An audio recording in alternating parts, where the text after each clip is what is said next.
Hello, welcome back to On Air with Dr. Pete. I'm your host, Dr. Pete Economo, and I hope that your this new year, it's no longer new, is off to a great start. We were joking at a basketball game recently where people were still saying Happy New Year. I'm like, no, it's done.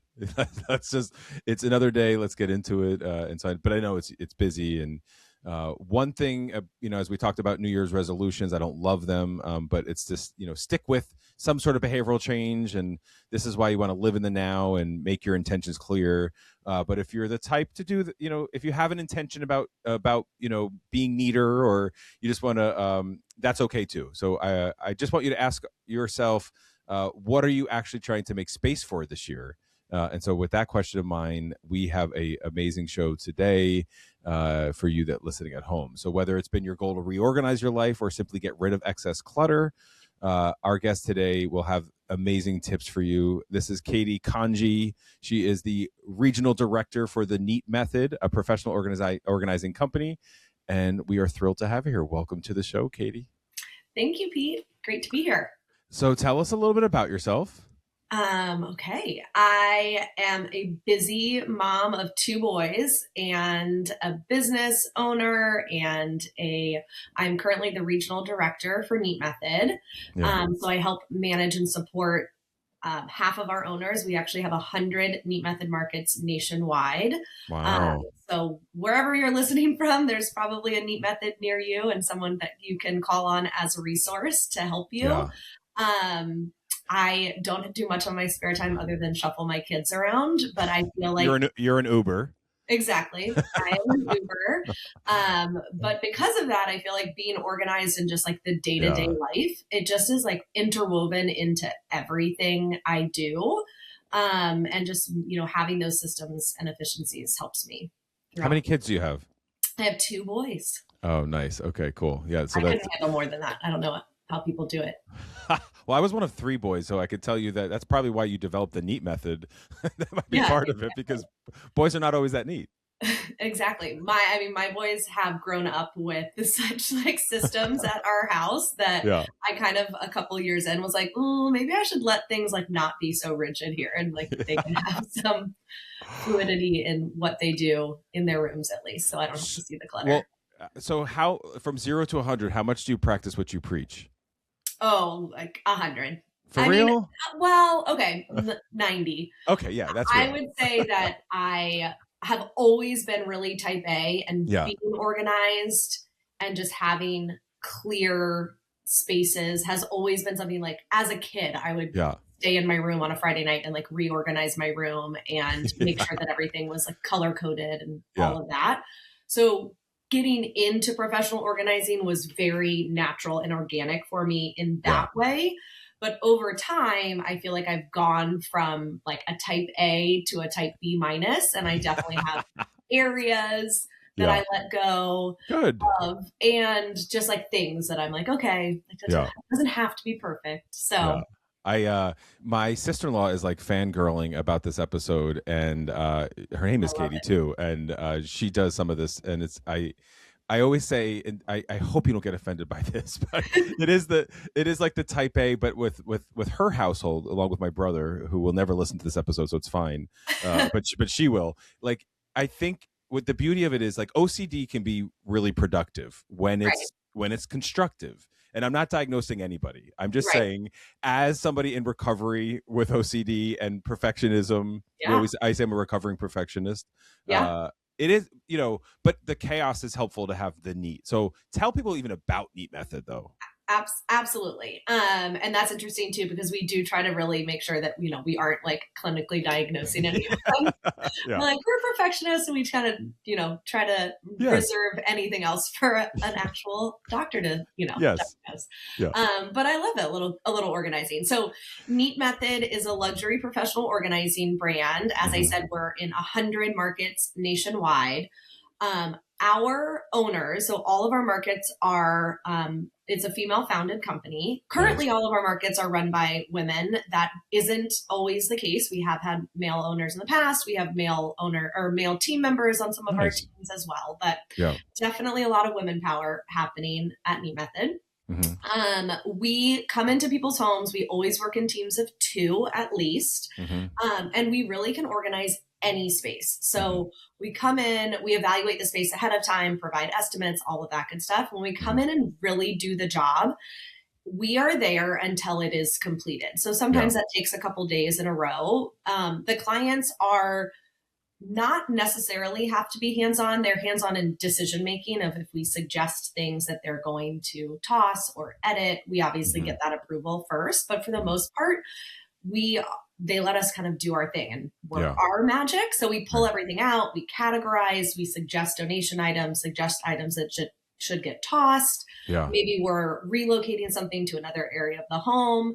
Then we actually have our own product line as well at Neat Method. So oftentimes our clients want the aesthetic that they've seen on our Instagram or our website, and they're looking for that finished result as well. So we're bringing in our products.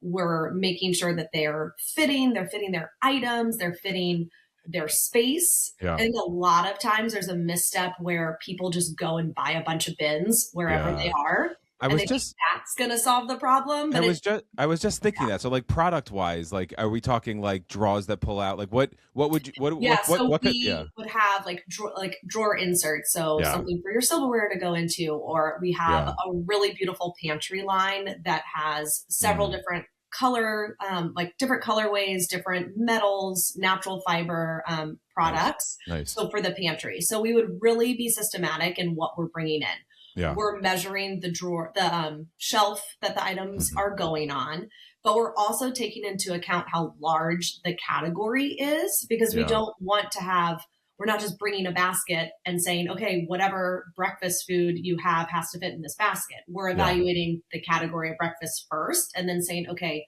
this is the best basket that's going to fit that. Or we're going to maybe micro categorize it even more and say, this is kids breakfast. This is adult routine in the morning, whatever it is that way. The baskets do help in just containing and creating a system and some structure around it. We also label everything typically at the end, which really just helps with that accountability in the household, holds everyone accountable for, the breakfast items aren't in the dinner bin and the dinner bin items aren't in the snack bin and all that good stuff. So I think that really helps. And it also just aesthetically kind of puts a finishing touch on it. Yeah, it always looks so much better that way. I'm like the scientist in me wonders how many people maintain this and for how long. You would actually be surprised.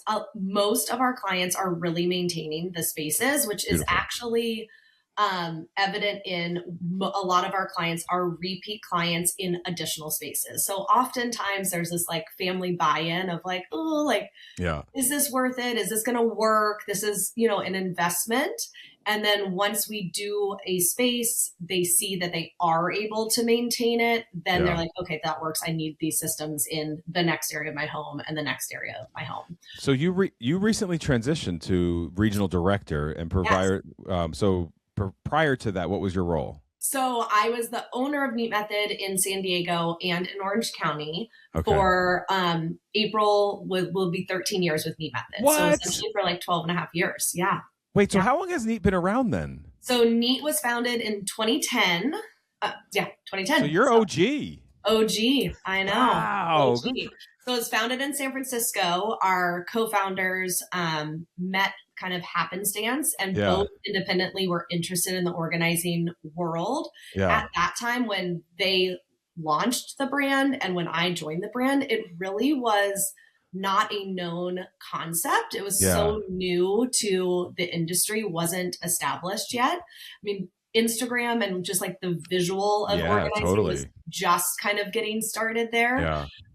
So we really have paved the way for a lot of other independent organizers as well, and the company as a whole. When I started, people would say like, what is professional organizing? And now it's almost shifted to who is your professional organizer, because in the space that we service, it is just a service that people look for. We do a lot of unpacking and organizing people when they move into their home, which I think conceptually most people can understand. Makes like how total sense. That would be. Total sense. That's such a heavy lift and can be such a added stressor for people's lives. So that was the part my husband could really wrap his brain around. Like, people want to get out of boxes right away. I feel so revved up right now because I have 5,000 questions in my head. Okay, let's go. I was literally walking around my house this morning because I have this in my. I mean, this is I love it. I have this. Yeah, this. Are you a Virgo by chance? No, Aries. Like I'm so fire. So like for me, it's like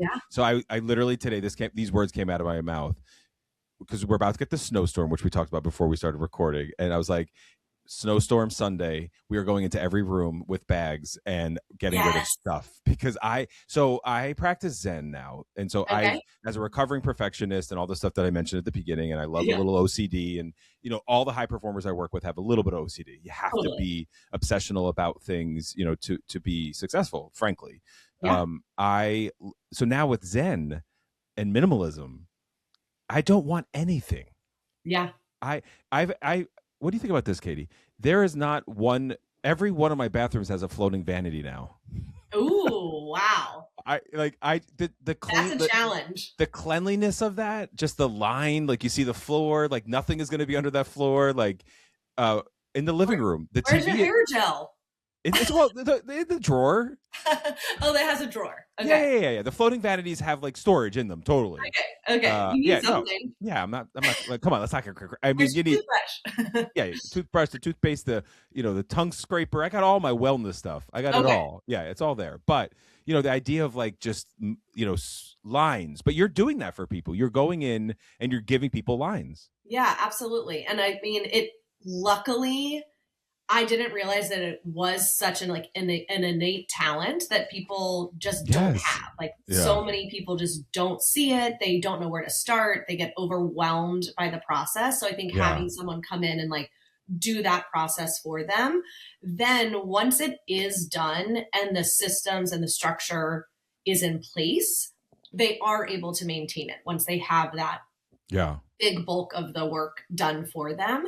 And if they aren't able to maintain it for whatever reason, that's when we realize that the system that we've put in place doesn't work for them, and that we need to kind of reevaluate what a new system could be. Because as much as we would love for it to be a one size fits all, it's not. So we do a lot of work with our clients pre-project, during the project, to really find out what their day-to-day routine is, what their needs are in their lifestyle, what their kids are used to accessing, what they don't want them to have access to, all of those things. And then, a kitchen is the easiest to kind of conceptualize, but just like thinking of the flow of the kitchen and what the routine would look like in unloading the dishwasher. Right. The dishes need to be by the dishwasher. Morning. Yes. Yeah. Yeah. Creating systems for like a tea zone or your coffee station or your smoothie bar, and like all of those things, so that it's just very purposeful and in place.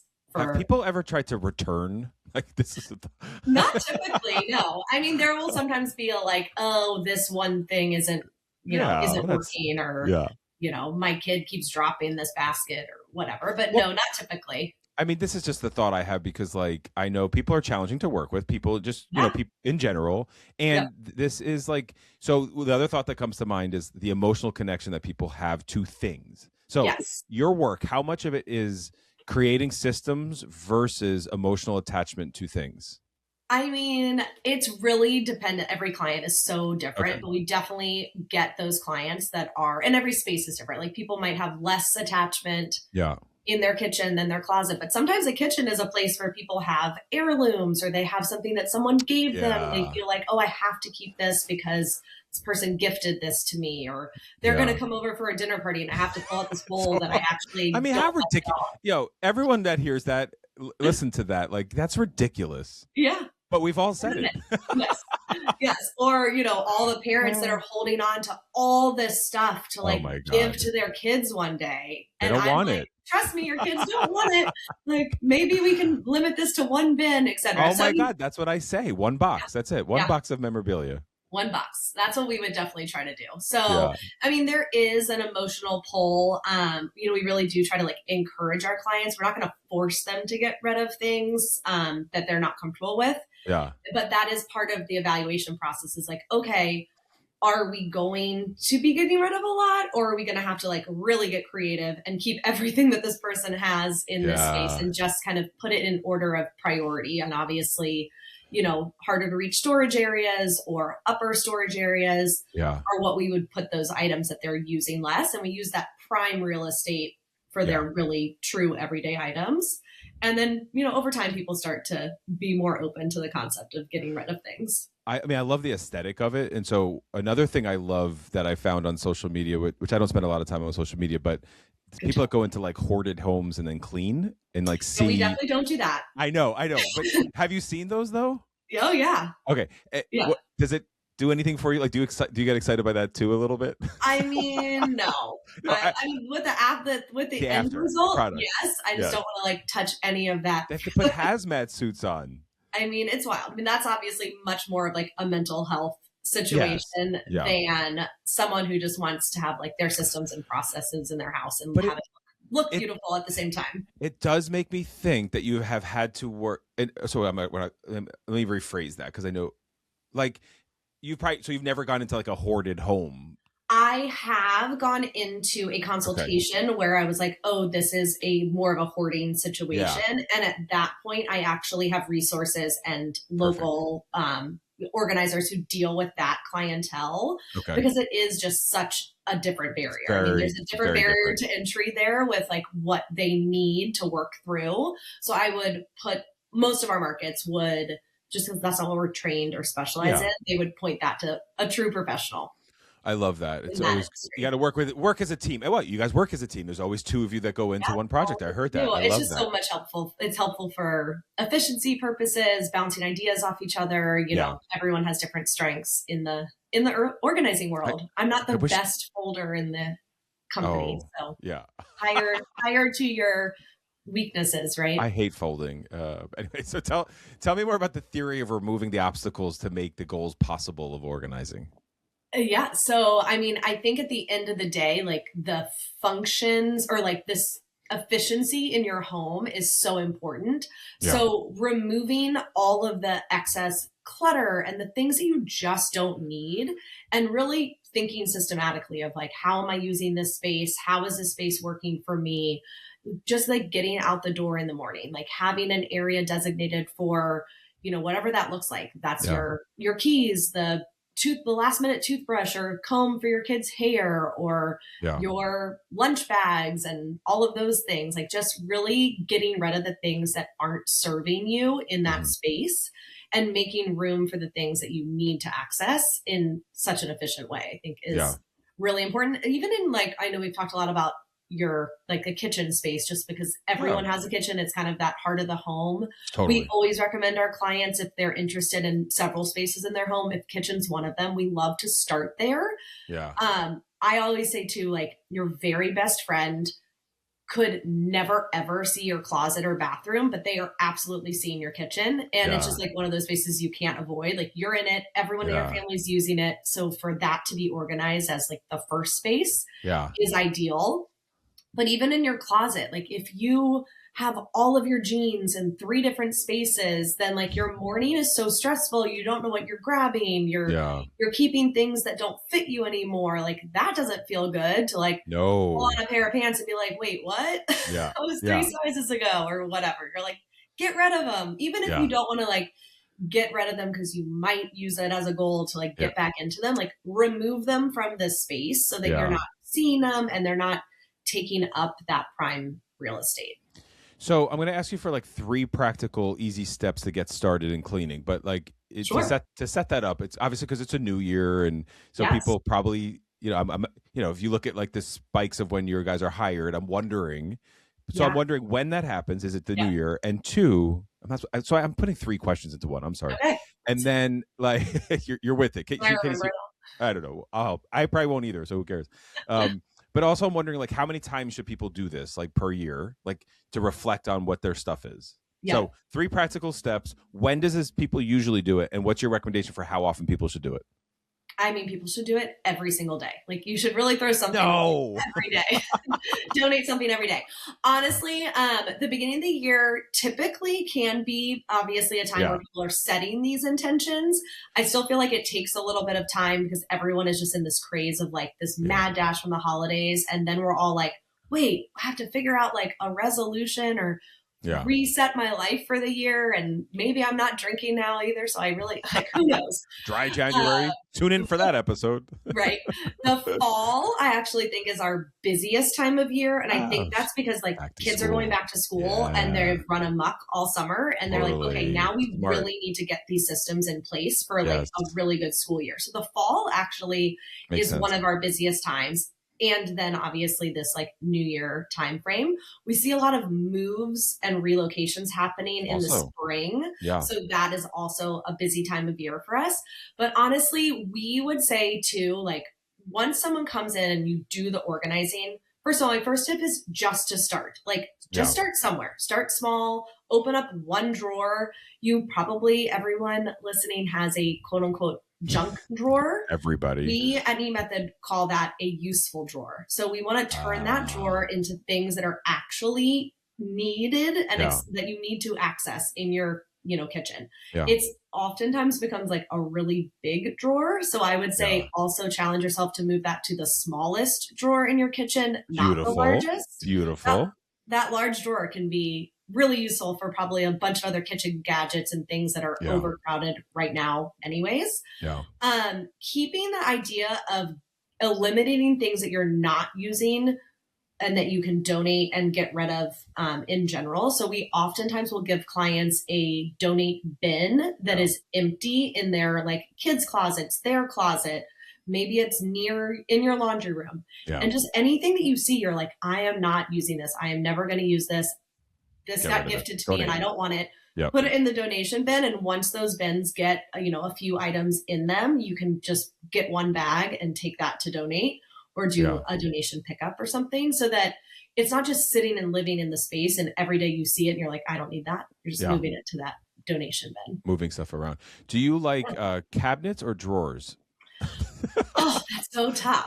I would say I like drawers, because I just recently did a kitchen remodel at my house, which as a professional organizer, you can imagine was I would have loved to see that. Yeah, it was very fun. And honestly, I got us like moved back in like 2 hours after the remodel. I was so excited about it. But I went for more drawers than cabinets. Okay. That being said, I don't love like a pull-out cabinet, because I feel like you lose a lot of space in it. Like those corner ones? Yeah. I mean, a corner like turn. They're annoying. Oh, they're so annoying. Garbage. Yeah. Yes. We inherited one of those in our house, but So is it the annoying thing is those spice drawers that come out, like the long vertical, like the long ones that come out by a stove or oven. Is that good or bad? That's bad? I don't like them. Oh. Yeah. They're hard to use. Yeah. They're like, the first row is really nice and accessible, but then below that, it's not really that accessible. So we would either do our spices on a tiered riser in a shelf, like on a shelf, or in a drawer where you can like lay them all out. And of course we would decant all of them into our Neat Method matching spice jars, so that they're all the same. You would not like my spice drawer, but okay. I'm okay with that. We can help you. That could be a good winter storm project. I have higher things in the priority list. Okay. Because I don't spend too much time in the kitchen. But I guess it's helpful for people to realize that. So accountability, how much do you see accountability kind of coming into the people, your clients' process? Yes. I mean, accountability is crucial, because as much as we like can come in and do it all but put that system in place, I always do tell people, I'm like, this isn't magic. Like, it's not going to maintain itself. So I think it's a matter of staying in a routine. Once that work is done, to get in there and just like every Sunday you're doing a reset for 20 minutes, or every night you're doing like a 5-minute reset. So it really just kind of depends. I mean, I personally wouldn't be able to sleep if there was something like in my sink or on my counter. So I'm doing it nightly. So do you have a kitchen closed? Does that happen in your house? Right. No, I know, but I should. That was my mom. No, with 3 boys, my mom, the kitchen was closed because, the boys eat more.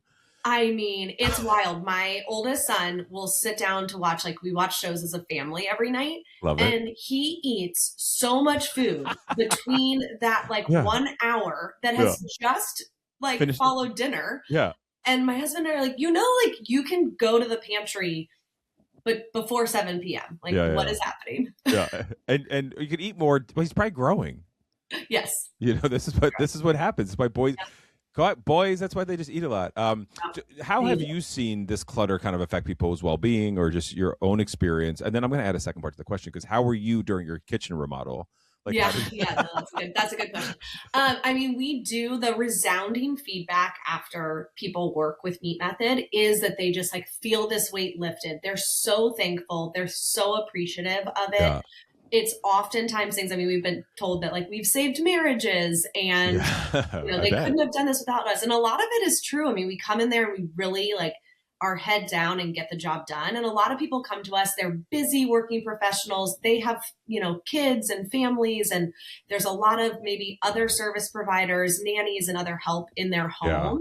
Yeah. But it's kind of like people are putting Band-Aids on it until we come in and we really just like address and assess the entire space, not just like one drawer or one cabinet that feels problematic. It's like looking at the space as a whole and really getting rid of as much as possible and creating those systems. And sometimes we're totally changing where things have been over time. So we do get, a lot of people that are, the ultimate feedback is like, just that it has lifted a weight off of their shoulders. It has become just an easy space for them to live in, that they enjoy their home again or their closet again. They're excited to go get dressed in the morning. They can find their bathroom items, all of the things. Yeah. Is there going into my kitchen remodel? I, as like a high functioning, anxiety ridden person, am like, I don't deal well in chaos. Like that's why I'm clearing my count every night. And our floor plan is open too. So like doing our kitchen meant like we did not have access to essentially like our entire downstairs for the months that happened in. And I was really mentally prepared for being very unstable during that time. And I almost think because I was so prepared for it, I was actually fine. Good. That being said, it probably isn't surprising that we were very organized and systematic in our like offsite kitchen, which was essentially our garage. Yeah. So all of the pantry baskets went from the pantry to the garage on tables. We had, all of the like hot plates and microwave and all that good stuff. Well, and that's the benefit of being on the West Coast because it was warm. Our garage would be cold. Yes, this is true. So shout out, because I know you're from the East Coast originally. Yes. So you can appreciate all that. I can relate. We did it in like August, September though, so it would have been warm there too. Would have been too hot. It would have been too hot actually. Yeah, everything would have spoiled. All right, we're wrapping up. A story that stands out, like anything that you could, in all the 13 years you said. Sure. I know, in all my 13 years, I mean, we actually really do pride ourselves on not needing and telling. So our clients, like, I love it. Personal situations. It's so personal. Like we're invited into these people's homes and we see everything and touch everything and all of those things. Yeah. But overall, it's been really interesting to just see how other people live overall. I couldn't have done it without my team of organizers for so long as well. It's very much like a group effort. I'm trying to think if there's any great stories. Yeah, I don't want like people's names or gossip like that. But I just thought, if there was some kind of like, oh, these like jars change this person's life, or I found like, $2,000 in a drawer. I know, it's interesting. We did have a client where we found her engagement ring. Wow. And it was like had been lost for forever, that like her husband replaced it. Like she was married now, but she had already lost this ring. And like we found that. I mean, I think too, like I feel like the most impactful spaces, we actually just moved a family in. My like last big project with Meat Method was probably like the best project to date for me, which was such a great like ending moment. Yeah. We had been working with this family, a young couple, for like 2 years, building their house and helping with them with the designs with their interior designer. And we finally moved them in after a lot of planning. They actually had welcomed a new baby in that time, which they hadn't necessarily like known that was going to happen when they were building the home. Yeah. And they were just so appreciative and so thankful for us getting them to that finish line. And essentially they got to just move into this brand new home that was perfectly organized with all of their stuff in there. And they were just so appreciative. But I think that the nurseries also are just one of those spaces where especially as a mom, it's so nice and helpful. We often are working with families where it's their first child and they're setting up their nursery. So just having this like knowledge of these are the things you're actually going to use. Yeah. These, pajamas with buttons, you just need to donate. Like you're not going to be buttoning this baby's onesie at 2 a.m. All like of guys' shirts. I mean, maybe women's shirts too. They come with like an extra button. It's like, really? Like, how many of those do we need? And I'm probably not going to remember which one shirt it came from anyway. We have a lot of clients that are unfortunately holding on to every single button and tiny little piece of thread that has come in those little pouches for their shirt to match. Yeah. Like, you're not going to use this. You can just bring it to the tailor and they'll figure it out. No, Taylor will figure it out. Wait, okay. So where can people I do have 2 questions. I'm asking you like a lot of questions. Yeah, no worries. But it's like a great topic. On the website, are there prices and like, are there sort of averages or like, cause I know that there's people who are like, oh, this is rich people stuff. Like, I guess. It obviously is a luxury service in that not everyone can, afford to do something like this. Our rates are different nationwide because they're obviously kind of market dependent. Sure. So neatmethod.com is where you would go to find any organizer, and you put in your zip code and you'll be directed to the person that's your closest Neat Method market. All of the rates there are obviously, like I said, market dependent. Our products are available to shop from like direct to consumer. So anyone can go on and buy the products themselves. Mm-hmm. The rates are the same for those. So we just do a pass through. There's not a markup on our end. Mm-hmm. I think, did I answer all your questions? You sure did, because I keep throwing a lot of them at you. I also just started, I wanted to find who's near me in my market too. I love it. There you go. Keep me posted. I'll put a good word in. You keep me multitasking. I actually really enjoyed this, but I would love, this would be fun. This was fun, Katie. Thank you so much for being here. Welcome. Yeah, Katie. Everyone needs to be organized. So everyone does need to be organized. I think what I'll end with is just like, obviously emotional well-being is something that I'm committed to, and I've never met a healthy hoarder, frankly. So yes, it just, I non-judgmentally, like when our external environment represents our internal experience. And so you've honored your anxiety. And we have to honor that because we need to be constructive around it. It keeps us alive. It's been a career for you. Right. So this is what I always say. They call my brother and my sister-in-law, the house is called a museum amongst their friends. Yeah. I mean, that's where I've gone from like that type A to B minus. It's like this living with other people, including, my husband and kids. So I'm like, okay. That's right. They have 2 girls. So that's the girls are different. But they're engaging in the organizing. I love it. I mean, my kids are very color coded, like trained. Like they color code everything. I'm like, okay, well, fine. You did that, Mom. I know.